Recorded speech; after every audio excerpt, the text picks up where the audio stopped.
Welcome back. You're listening to Ask the CIO, sponsored by Fortinet on Federal News Radio, part of the Federal News Network. I'm your host, Jason Miller. My guest today, Sunny Bagawalia, the Deputy Assistant Commissioner and Deputy CIO in the Office of Information and Technology for the U.S. Customs and Border Protection Directorate at the Homeland Security Department. Now, Sunny, before break, we were talking a little bit about DevSecOps and the move to mobile. And throughout our conversation, one of the key things that you brought up is data. And one of the other pieces, focus areas of your IT modernization strategy is data and analytics. Give me a sense of where you guys are heading down that path, because you collect a ton of data and you got to find the needle in the haystack sometimes, and that's where the analytics come in. Yeah, I mean, for example, some of the stuff that we're doing in the National Targeting Center is stunning. It's one of the best I've ever seen in terms of just what we're able to go through many disparate data sources and systems and find information and then make that actionable in terms of intel that we share across other agencies. And I think it's just quite amazing how that's done. And I think it all comes down to two things. One is it's all about the data. And you know my background, so not only I've been in classified programs and being in the bureau and other places where sort of protect everything and share what you must sort of area, or share everything, protect what you must, from the other side of it, right? In open data, where you saw what I did with DataGov, and then also in Treasury, my team was supporting the Data Act, with the other mission owner. So those are two large government-wide programs that I've supported and led. Here it's a little different. It's more about the hey, listen, what are the data collection sources we have, and how do we analyze that and get to some of the quick decisions that we need. So an agency our size, we have large data sets in petabytes that cover various aspects of all our mission, from immigration data to trade. We need to understand what data exists, where it exists, and how can it be used.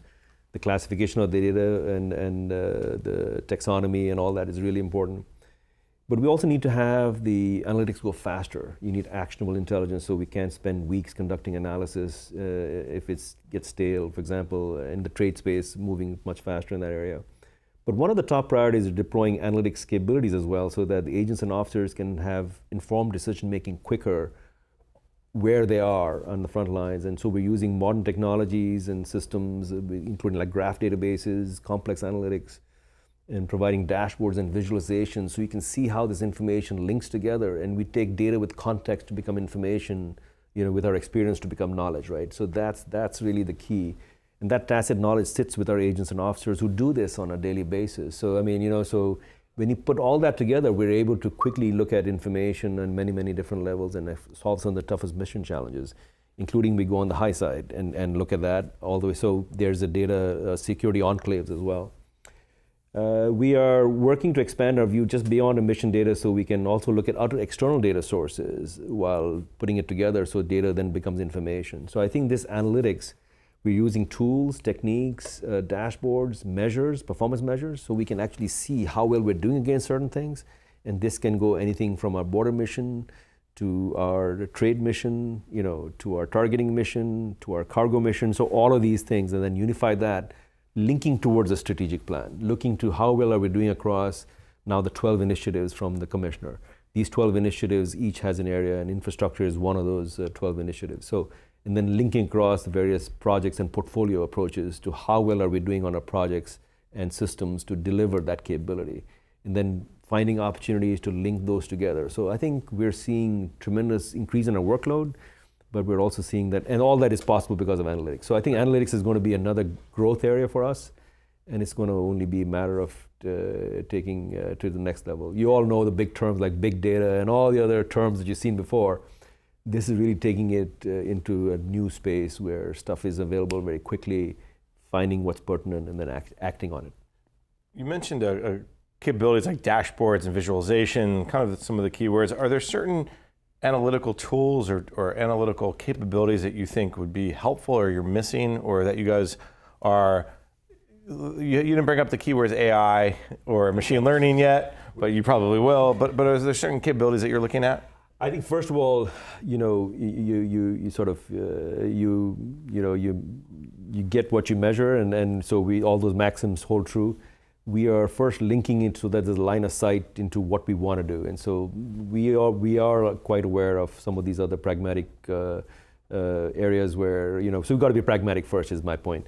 But we're also, yes, we have an innovation program called Invent there where we're looking at AI and machine learning, and we'll even look at blockchain and other capabilities.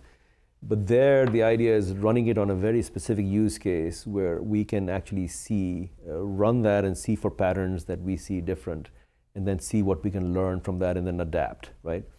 But I think on the visualizations right now, we are seeing a lot. But at the end of the day, it really has to be pertinent. It has to be so what.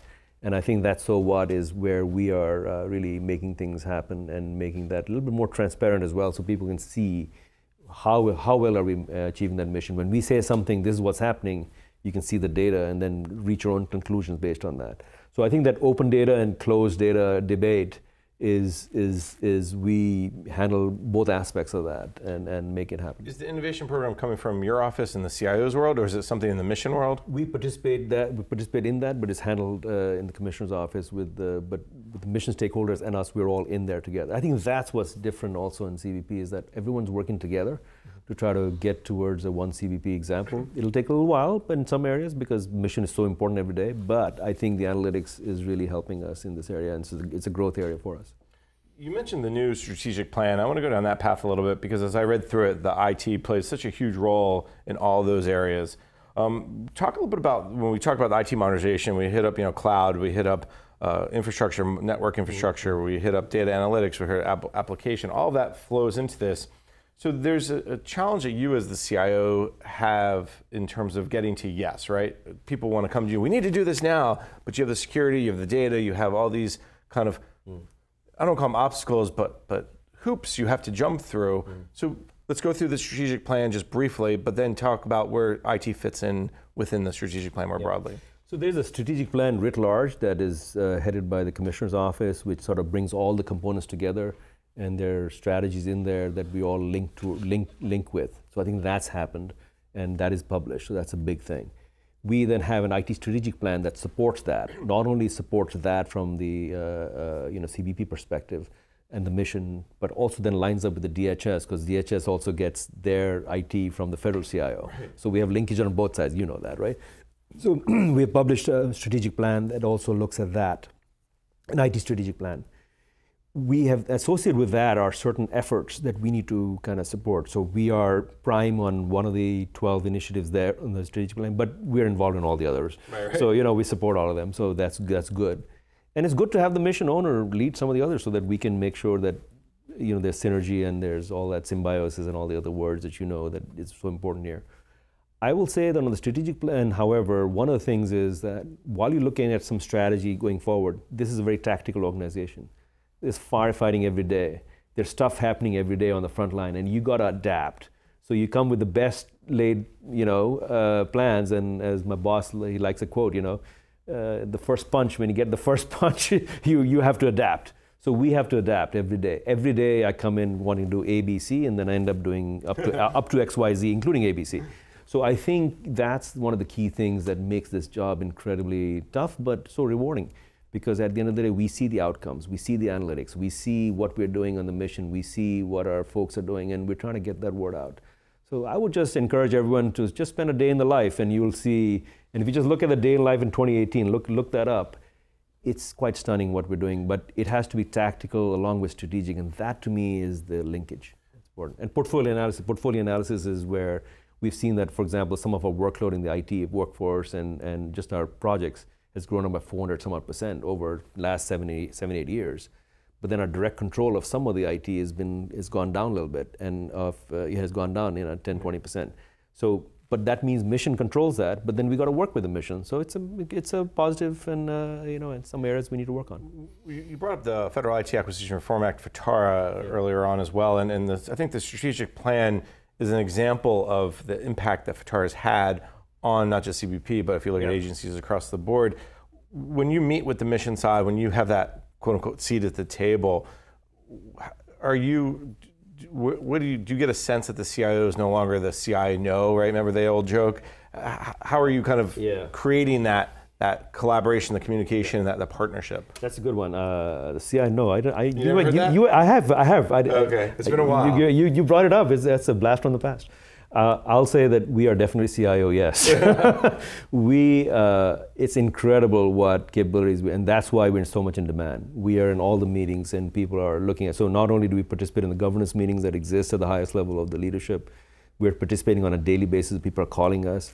And when stuff doesn't work, they call us also, right? So you are definitely in every conversation. We are trying to also include that, make sure that when they look at the next IoT and other things that we're in that conversation, we are. So my point is we are involved in all of that. So we're definitely, because we've earned that reputation through our team and our leadership through Phil. I'll say that they would also move that into the data side of it, right? Because the chief information officer is not the chief IT officer.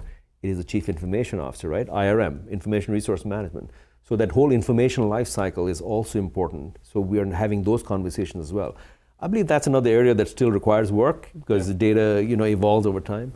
So I think it's definitely CIO yes, right? In our case. And maybe sometimes maybe we say too much yes as well, because when you get too much yes, then the portfolio sort of grows, and then how do you sustain it over time? Right. So I think that's another analysis that we've done recently, and we're publishing internally to try to get some prioritization and do that. But how can you say no when you're seeing something where things are happening right now somewhere, and you got to resolve that? I think that is what drives us. All right. Excellent, Sunny. This has just been a fascinating conversation. I really do appreciate your time. So let me thank my guest, Sunny Bagawalia, the Deputy Assistant Commissioner and Deputy CIO in the Office of Information and Technology for the U.S. Customs and Border Protection Director at the Homeland Security Department. Sunny, thank you again so much for your time. Thank you so much, Jason. Appreciate it.